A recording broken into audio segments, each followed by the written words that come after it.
Mr. President, ladies and gentlemen, a year ago, we saw a barbaric and brutal death of the head of state of Libya,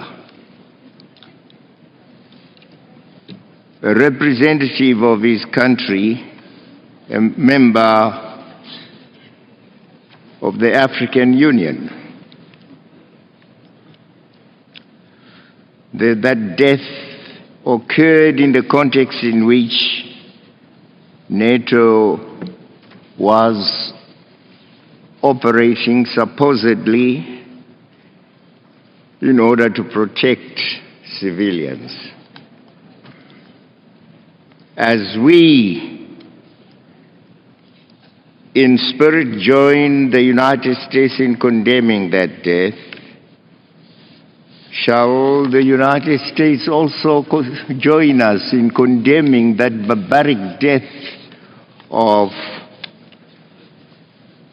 the head of state of Libya, Gaddafi? So, okay, from this video, this was the 67th United Nations session where former President Robert Mugabe spoke about the NATO invasion of Libya.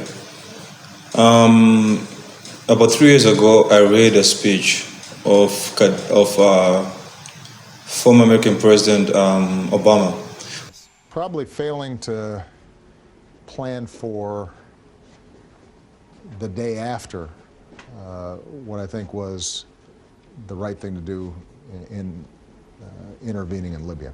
Whereby he said his only regret, or his most regret when he was in power, was killing Muammar Gaddafi. Muammar Gaddafi, he had a dream for Africa. And that dream was to unify Africa, have our own currency as Africa. According to the report, France had attacked Libya because Gaddafi's short-term intention was to replace the African franc, the CFA, in the French African territories, with a new local currency. The email in short term was that Gaddafi's large reserves of gold and silver, estimated to be 143 tons, were a real danger for the survival of the CFA franc itself. A new currency could have given the countries of the Francophone Africa an alternative with which to achieve economic independence from France. And also to remove military bases of Western countries like the one in Botswana of the American government, and to control our own resources and wealth. And because of this vision, they actually leaked emails of Hillary Clinton and Barack Obama talking about the threat that Gaddafi was going to impose on the West and the European countries. As revealed by the State Department in 2016, some emails found in the servers of Hillary Clinton, the US Secretary of State at that time, an open supporter of the uprisings, referred to alleged French humanitarian flights to Libya, to which groups of executives from two major French companies, Total and Vinci, actually traveled. As stated by a close Clinton advisor in one of these emails, French intelligence agents had described Sarkozy's interest in Libya as being based on the desire to obtain a greater share of oil production. So most Africans, it's like our narrative of who we are is controlled by the Western media. They tell us what our heroes are and who's not our hero and who's the villain, who's not the villain.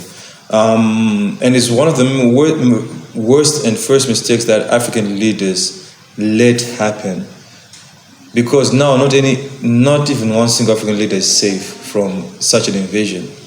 The moment you start having a voice, you become a threat to the West or to the European countries. People didn't know the history of Muammar Gaddafi. I just remember at that time I was very young.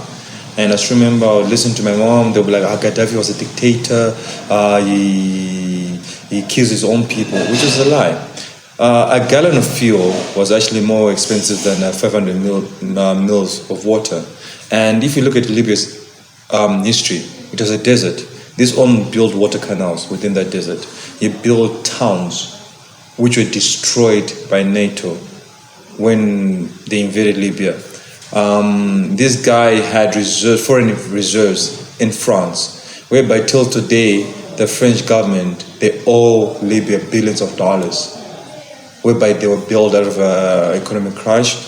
And if you're an agriculture student and you're just coming from university, the government will give you land and resources to start tilling on the land, and you wouldn't return anything to the government.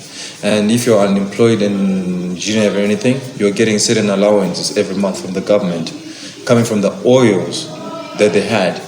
And if you're a newly wedded couple, you get certified, you get $5,000 and a flat and somewhere to start off.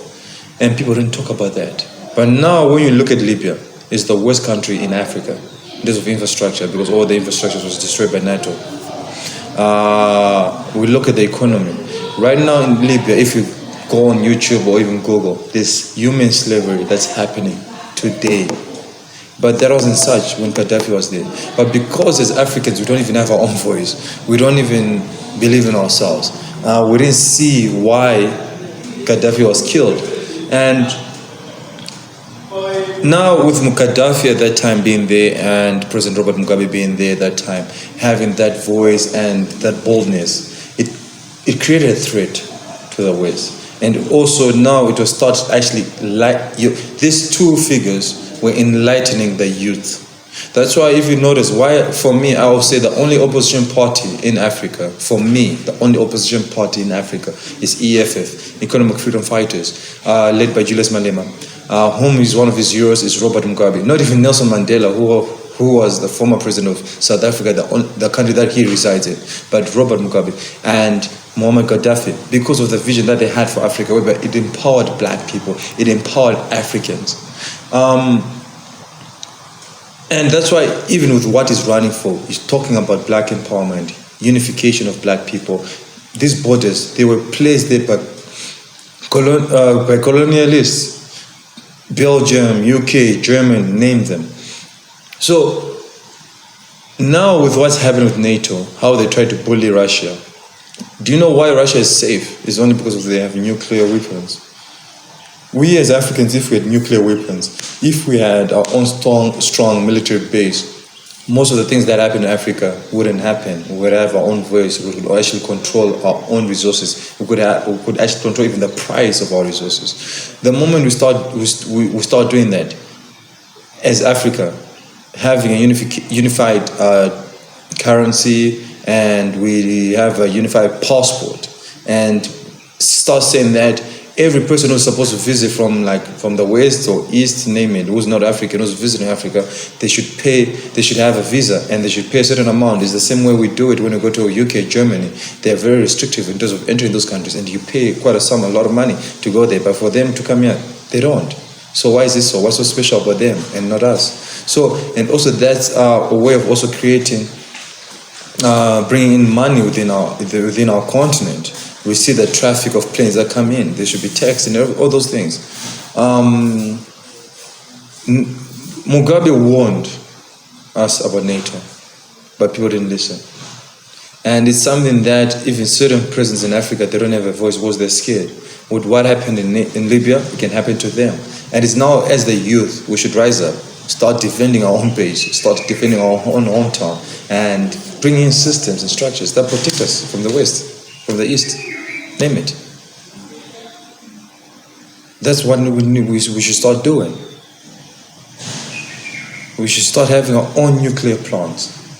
We should have our own military, and we should start we should start advocating for the removal of the American base within our land of Africa, in Botswana, which is the largest military base in Africa.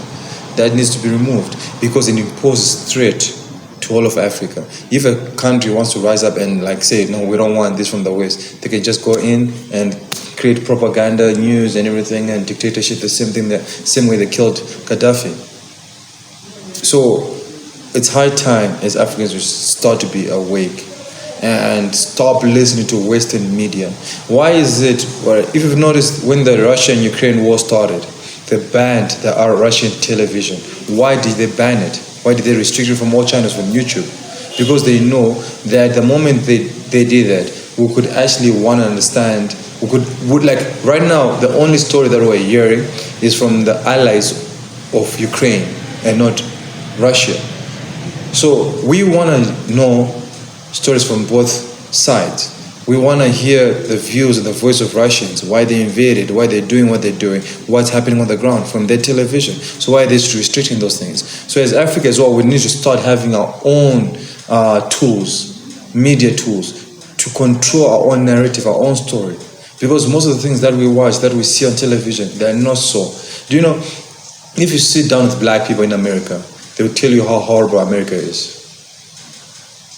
But we believe more on the things that we see and watch on television coming from the Americans themselves or the British themselves, you know. So with those black Africans who have been exposed, who are in the diaspora, they've understood certain things, they've been equipped with certain knowledge and power. They should come back and try to implement and start working with governments which are there to strengthen, to uphold and bring Africa together. And it's the time is now. The time is now. There's a window which is opened, whereby the Americans and the British, they're focusing on the Russian war because what it does, it demises the white people. It it shows that the white people are just as weak as we are. They're just human as we are. And also shows the racism and the flawedness of what they think of us. Do you know there was a news report a couple of weeks ago who said the barbaric war that is happening in Ukraine against Russia and Ukraine is supposed to be happening in Africa, not in Ukraine. What does that mean? Right now, we have black refugees in camps whereby their phones have been taken away and they can only use the phones to translate in terms of boundary of languages. Now, their tools have been taken away to do that, to communicate, or even to talk to people who are home or at the embassies. And Africans were not doing anything. And the youth, it's our time to wake up. But those guys are not for us. They're always against us. In Africa, look at the people who benefit the resources within Africa. They're not Africans. We can look at the Congo, for instance. Do you know most of the tools that build the iPhone or Apple products is the minerals that are being mined in Congo? Children mining in Congo, like young kids from the age of 6, 7 to 13, 14, 15. And the NGOs, they'll be like, they are for us. Like, look at it. What is it really they do on the ground? Nothing. So there's certain things that we as Africans, we need to change. We need to shut down. And I was happy when I watched this article of DRC Congo joining the EFT, the Eastern Trade Union, which is with Kenya and other Eastern countries. And also now they've put in laws and they've chased out one of the biggest Chinese billionaires who was mining there, that nothing comes out of Congo without it being fully refined. So if it's gold, it's refined and processed in Congo. If it's platinum, same thing. If it's whatever, everything is actually coming out of Congo as a finished product. And it's something that we need to start as Zimbabwe. And Zimbabwe, we're far more off at a better stage when we took over power. And these are the things that we're supposed to put into structure and sanctify, put into place and perspective and say nothing comes out of Zimbabwe and can be platinum. It's not coming out of Zimbabwe without it being fully processed. If it's diamonds, they should be cast and polished here in Zimbabwe. If it's gold, it should be fully refined within here in Zimbabwe, within our borders. Even our tobacco, we should have structures whereby everything is coming out as a full product. It can be cigars, it can be cigarettes. Everything is going as a finished product. Because look at Cuban cigars, how expensive they are in America.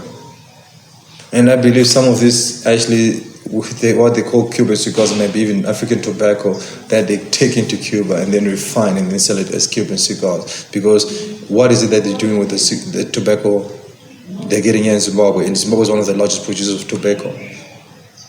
So we need to wake up, especially as the youth. If you want to be the future millionaire, if you want to control your resources, carry on your own narrative, your own story. Right now is the time. Right now, there's a. If you've noticed, people are not noticing that there's a paradigm shift that's happening, which is caused by Russia and Ukraine. And there's a lot of, like, it's a paradigm shift for the whole world. And now we can actually play ball with our resources. We can actually put in policies and structures that protect us. Because now we've got the Russia and China, which are allies, and also which are kind of our allies too, and joining with India, Brazil, Pakistan, those countries. Those four countries on their own are actually close to a population of 2 billion. So we can trade with those people and get something out of it.